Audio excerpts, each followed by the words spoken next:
Ladies and gentlemen, have you ever wondered why we let so much noise from the outside world shape how we feel on the inside? We live in a time where opinions are louder than truth, distractions are dressed as opportunities, and everyone seems to have an idea of how you should live your life. But today, we're not here to talk about productivity hacks or time management tools. Today, we're here to talk about why staying unbothered and focused isn't just a mindset, it's a survival skill for your purpose. Because the more clearly you know your why, the less you'll be pulled by every what. So if you've ever felt overwhelmed, scattered, or simply tired of reacting to every comment, every change, every challenge, then this conversation is for you. Let's begin. Imagine waking up each day knowing exactly why you're doing what you're doing.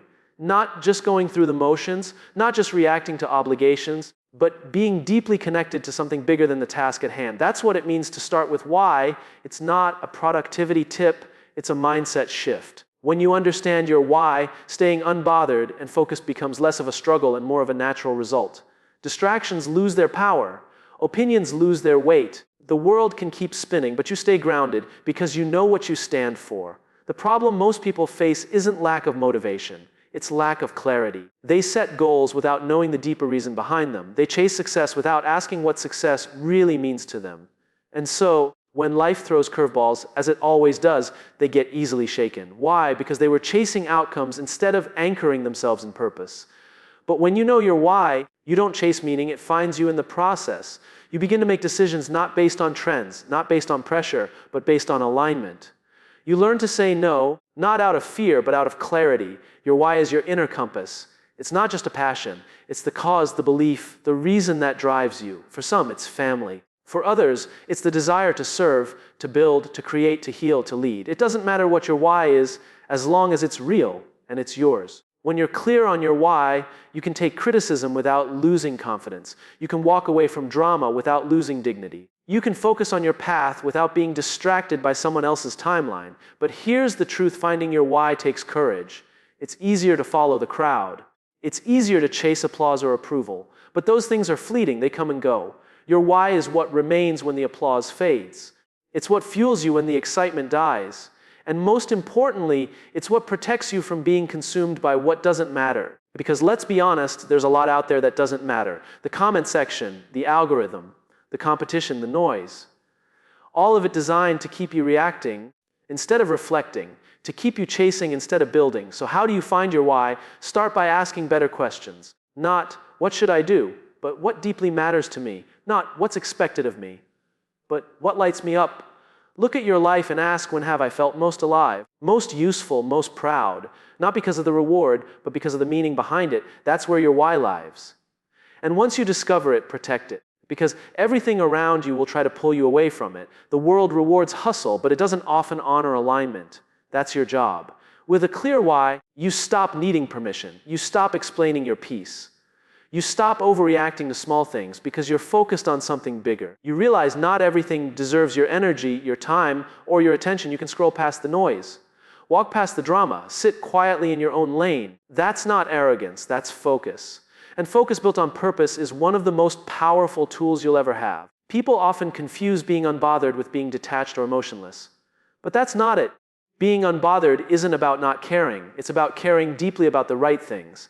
It's about refusing to be shaken by things that don't align with your core. It's about recognizing that when you know your why, you don't have to fight every battle or prove every point.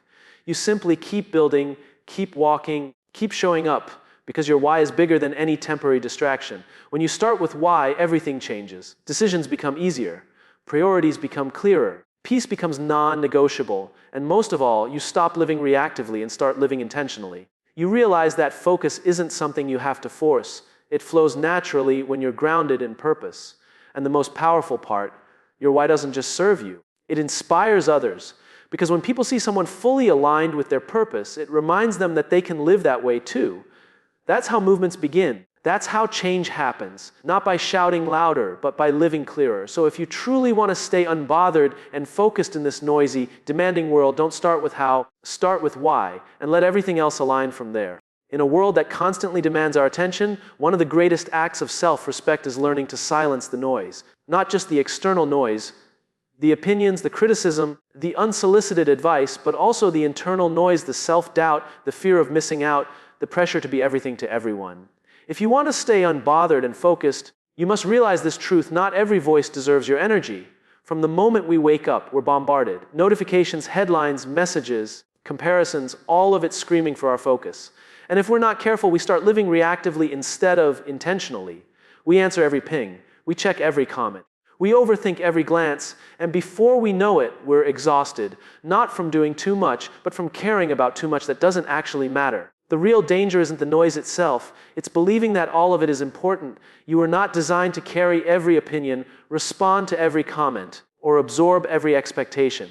Some voices will misunderstand you. Some people will judge you. Some situations will try to provoke you. But your peace is not up for auction. You must choose what deserves your attention and what simply doesn't. Not everything requires a reaction. Not every invitation needs a response. And not every conflict deserves your involvement. The key is discernment. Just because something is loud doesn't mean it's valuable. Some of the noisiest things in life are the least important. Drama, gossip, criticism, these things scream for validation, but they add no real weight to your purpose. And yet, how often do we let them dictate our mood, steal our focus, or derail our goals? Imagine how much more energy you'd have if you stopped giving power to things that aren't aligned with your values. Silencing the noise is not about avoiding reality. It's about filtering your reality through intention. You can't control the world, but you can control what you amplify. You can choose which voices to turn up and which ones to mute. That might mean unfollowing, unplugging, or creating space. It might mean setting boundaries with people who drain you or saying no when your peace is at stake. And that takes strength. It takes maturity to realize that peace sometimes looks like silence, and that silence is not weakness, but wisdom. People often confuse being unbothered with being numb. But there's a difference. Being unbothered doesn't mean you feel nothing. It means you've trained yourself not to feel everything. You've learned how to stay grounded even when the world is chaotic. You've decided that your emotional state isn't a public playground, that your focus isn't something to be hijacked by every trending topic or toxic comment. It's yours, and it's sacred. The truth is, many people don't want you to be unbothered. Why? Because your calm exposes their chaos. Your silence makes their noise feel louder. Your boundaries make their lack of discipline more obvious. But that's not your problem. You weren't put here to please everyone. You weren't born to be available to everything. You were made to do something meaningful. And that requires focus. And focus requires filtering. Start paying attention to what distracts you the most. Is it social media, certain people, your own negative thoughts? Identify the sources of noise and be ruthless about protecting your energy. Remember, what you allow is what will continue. If you give time and space to things that don't serve you, you're teaching yourself that your peace is negotiable. And it's not. Your peace is a boundary. Your focus is a statement. Your silence is a decision. It's not easy. We've been conditioned to respond, to explain, to justify. But at some point, you must realize that your life is not a group project. You don't need a committee to validate your vision. You don't need every voice to understand your path. You just need to know what matters to you and be willing to protect that without apology. This isn't about arrogance. It's about alignment. When you stop being pulled in every direction, you begin to move with purpose. You start to hear your own voice again, the one that's been drowned out by everything else. You rediscover your clarity, your conviction, your confidence. And in that space, you're no longer controlled by chaos. You're led by vision. So if you want to live focused and unbothered, stop giving energy to every voice that speaks. Silence isn't emptiness, it's power, it's presence. It's the space where your purpose can grow without interruption. Choose your peace, choose your focus. And most of all, choose which voices get to shape your story. Most of them won't matter 5 years from now. So why give them your attention today? We often wait for motivation to show up like it's some magical spark that will push us into action. But the truth is, motivation is unreliable. It comes and goes. It's emotional. It's tied to how we feel, and feelings change. One day you're inspired, the next you're tired. One moment you're fired up, and the next you're questioning everything. That's why if you truly want to stay focused and unbothered in life, you must build discipline. Because discipline isn't emotional. It's foundational. It's what you fall back on when motivation disappears. Discipline is about making a decision in advance, then honoring it in the moment, especially when you don't feel like it. It's doing what needs to be done even when the excitement is gone. Motivation is loud and short-lived. Discipline is quiet and consistent. And when you stop depending on motivation and start depending on discipline, your life becomes stable. Your progress becomes steady. You no longer rise and fall with your mood. You rise and grow with your habits. Building discipline means creating systems that support your focus. It means removing the need to negotiate with yourself every morning about whether or not you'll show up. Successful people aren't always more motivated than others. They've just mastered the art of showing up regardless of how they feel. They've built habits that align with their values, and they stick to them. That's what separates those who get things done from those who just talk about it. The key to discipline is consistency, not perfection. You don't need to do everything perfectly. You just need to do it regularly. Even small actions done consistently build momentum, and that momentum leads to confidence. The more you keep your word to yourself, the more you begin to trust yourself. You no longer look outside for accountability. You become accountable to your own vision. That's when focus becomes effortless. It's no longer a question of, should I, but a reminder of, this is who I am. When you operate from discipline, you also become less bothered by distractions. You've built something stronger inside you, an inner commitment that doesn't waver with the weather. You don't get sidetracked by every temptation or discouraged by every obstacle. You see challenges not as threats, but as tests. And discipline gives you the resilience to pass those tests. You keep showing up not because it's always exciting, but because it's necessary. One of the biggest lies people believe is that they have to feel ready to act, but waiting to feel ready is a trap.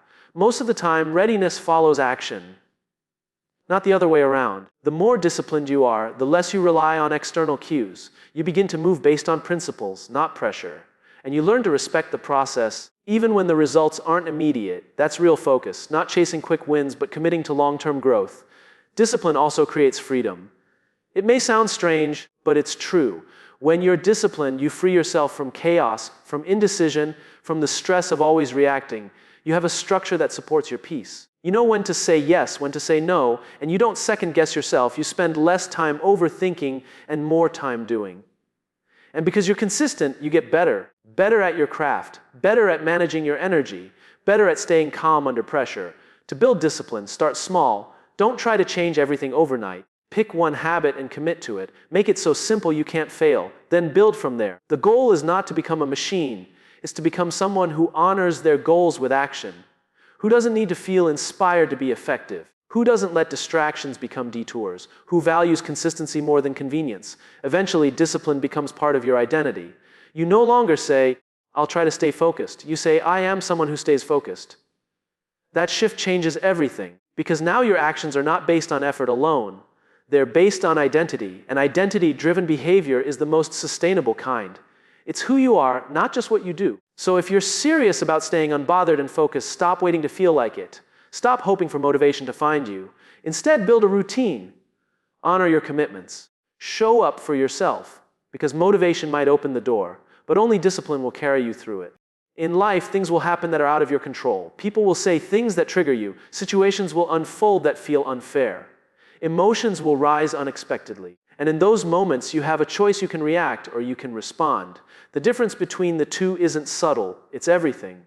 Reactions are immediate, emotional, and often regrettable. Responses are thoughtful, intentional, and rooted in self-awareness. If you want to stay unbothered and focused, mastering the art of responding rather than reacting is essential. When you react, you surrender control. You let the moment own you. It means your emotions are driving the car, and your judgment is in the back seat. Maybe someone offends you, so you snap back. Maybe you face a setback, so you spiral into frustration. That's reacting. And while it might feel good in the short term, it almost always costs you your long-term peace. Because every time you react impulsively, you give away your power. But when you respond, you pause, you breathe, you create space between stimulus and action. And in that space, you access clarity. You choose how to move instead of being dragged by the moment. You begin to understand that emotional maturity isn't about being emotionless. It's about managing your emotions without letting them manage you. Responding doesn't make you cold. It makes you wise. Staying focused in today's world requires emotional discipline. There's too much coming at you daily, too many chances to be offended, distracted, or derailed. If you're constantly reacting, you're constantly draining your energy.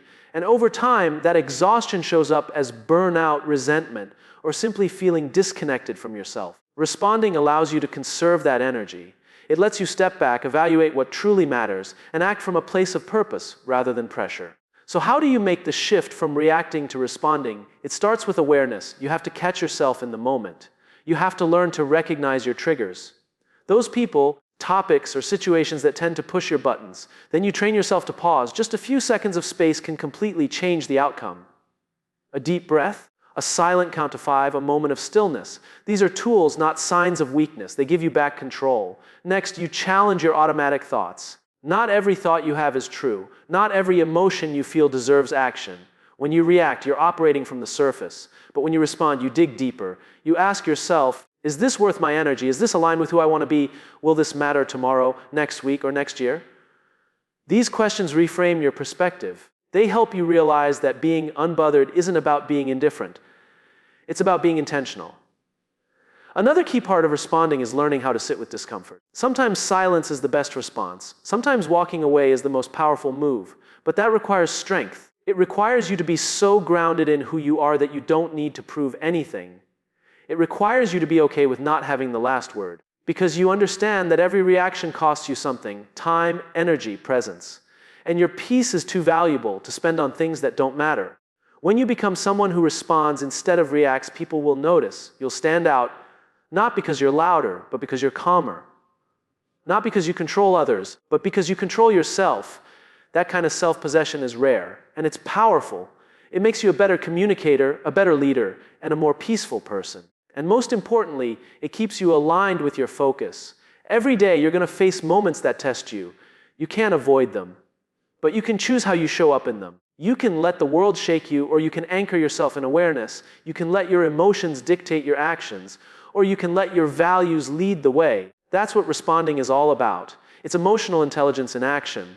It's the refusal to let temporary feelings destroy permanent progress. So the next time life throws you a curveball, pause. Before you speak, breathe. Before you act, reflect. In that pause, you'll find your strength. In that space, you'll find your focus. And over time, you'll build a life that's not reactive, not chaotic, but intentional and powerful, because you've learned that not every battle is worth fighting, and not every feeling needs a reaction.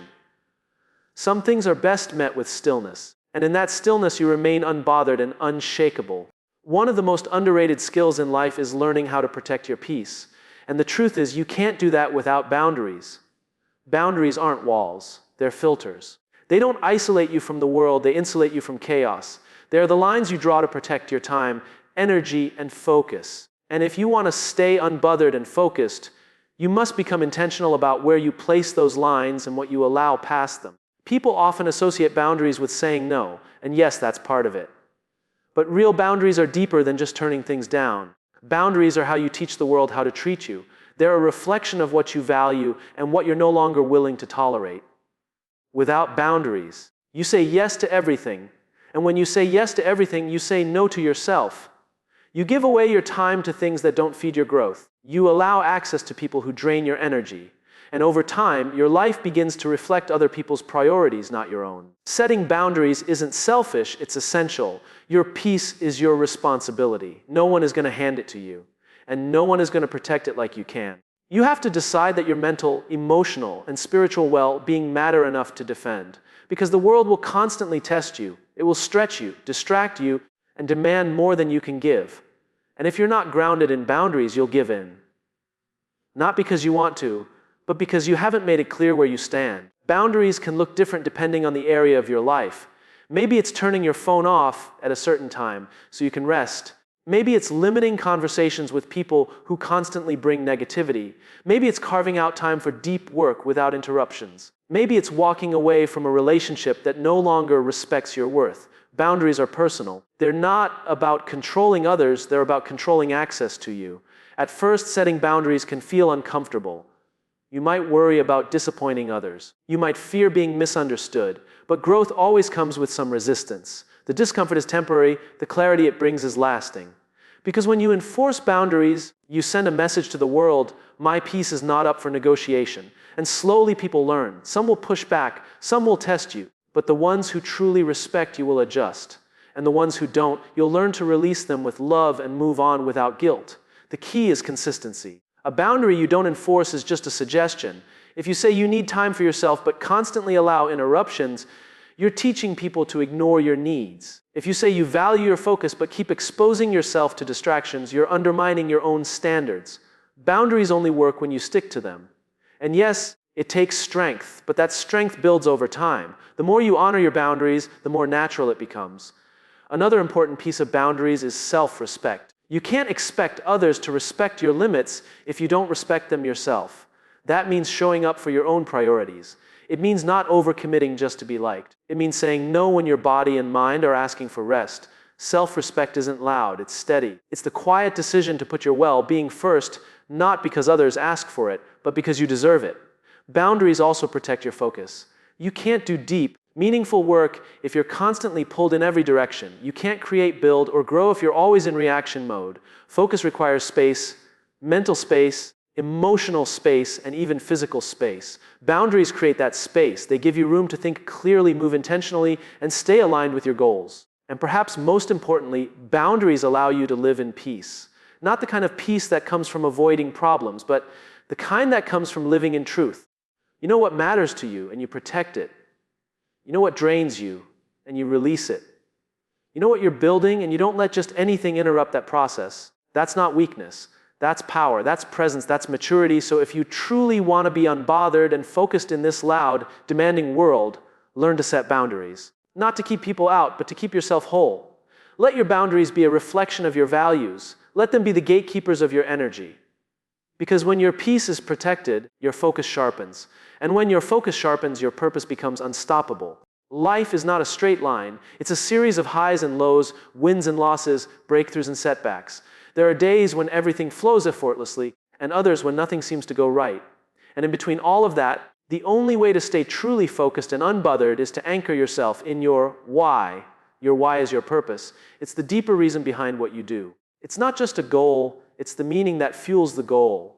And when everything else feels uncertain, your why is what keeps you grounded. Many people set goals without understanding their why. They chase money, status, approval, or success, but when setbacks come, and they always do, those surface-level reasons aren't strong enough to carry them through. That's when motivation fades. That's when frustration takes over. That's when they give up. But those who are anchored in purpose don't quit when things get hard. They may bend, but they don't break. They stay in the game because they know they're playing for something deeper. Your why gives your journey emotional fuel. It reminds you that your path is bigger than temporary distractions or minor disappointments. When you're clear on your why, you become harder to shake. Criticism doesn't derail you because you're not doing it for applause. Delays don't discourage you because you're focused on the long game. You stop comparing your pace to others as your purpose isn't about beating someone else, it's about becoming the best version of yourself. To find your why, you have to look inward. It's not something someone else can give you. It's not based on trends or external expectations. It's based on what moves you, what breaks your heart, what lights you up, what kind of change you want to see in the world. It's rooted in your values, your passions, and your lived experience. Your why may come from something you've overcome or something you've always believed in. It may be inspired by the people you love or the legacy you want to leave. Whatever it is, it has to be personal. And once you find it, you protect it, because distractions will try to blur it. Challenges will try to shake it. But if you hold on to it, your why becomes your compass. It helps you say no to things that don't serve you. It reminds you of what matters when life gets messy. It pulls you forward when everything else is trying to hold you back. It becomes the foundation of your focus. There will be times when you feel tired, uninspired, or even lost. That's natural. But in those moments, return to your why. Revisit it, write it down, speak it out loud, let it refuel you. Your why is not just a reminder, it's a reset. It brings you back to center. It strips away the noise and reminds you, this is why I started. This is what I'm fighting for. This is what I refuse to give up on. And the beautiful thing is your why can evolve. As you grow, so does your perspective. Your goals may change. Your environment may shift. But if you stay connected to your deeper purpose, everything you do will have direction. You'll move through life with intention, not just momentum. You'll make decisions with clarity. You'll endure the hard days with resilience. Your why is also what separates busy people from purposeful people. Business is doing a lot. Purpose is doing what matters. When you're driven by purpose, you don't waste energy trying to prove yourself. You don't stretch yourself thin trying to please everyone. You become focused, not just on doing more, but on doing what's aligned. And that kind of focus is rare. It's magnetic. It's powerful. So ask yourself, why do I do what I do? Who am I doing it for? What kind of impact do I want to have? And when everything else is uncertain, what truth do I come back to? The answers to those questions are your anchor. They are your foundation. And no matter what chaos the world throws your way, as long as you're rooted in your why, you'll remain steady. When your purpose is clear, your distractions lose power. Your fears lose volume. Your doubts lose influence. You don't chase attention. You move with intention. You don't react to noise, you stay aligned with your direction. And that's how you remain unbothered. That's how you stay focused. Not by controlling the outside world, but by being connected to something unshakable within you. Let your why lead you. Let it shape your decisions, your habits, your mindset. Because when you live from purpose, you don't just survive life, you build something meaningful with it. Something that lasts, something that matters.